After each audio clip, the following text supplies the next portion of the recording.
Okay, dear students, let us see what is there in this question. A block of weight W slides down a ramp at constant velocity. The frictional force F acts between the bottom of the block and the surface of the ramp. The normal reaction N acts between the ramp and the block. What is the free body diagram of the forces that act on the block? Now, on the surface, this question seems to be very easy, but there is a concept even in this question, I tell you.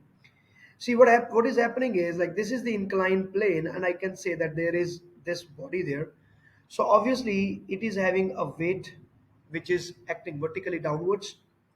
Then there must be a friction which will be acting backward, having the same slope as that of the plane. So it will be parallel to the plane, and then there will be a normal reaction because it is known as normal reaction. It is perpendicular to the surface, isn't it?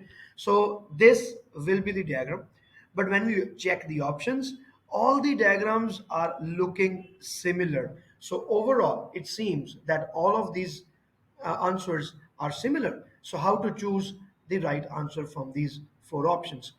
Now the crux is this point.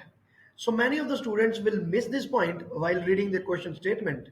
But this is the most important point, and it says that the block W, the weight W, slides down the ramp at constant velocity. What does it mean? It means the net force that is acting on it should come out to be equal to zero.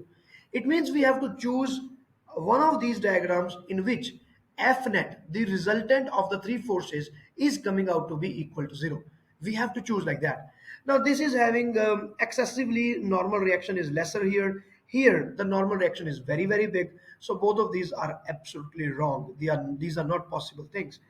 Now in this, the resultant will be equal to zero. It will not be equal to zero. No. Why the resultant will not be equal to zero? Because all of these forces are approximately equal to each other. So the resultant of these two forces will definitely be more than this. I show you. You take the component of this W. Let us say this is the one component and this is another component. Now, it's visible from the diagram that this force is lesser than this and this force is lesser than this. So, the resultant of these four forces cannot be equal to zero. So, there is a resultant force which is acting in the upward direction. So, this is also wrong.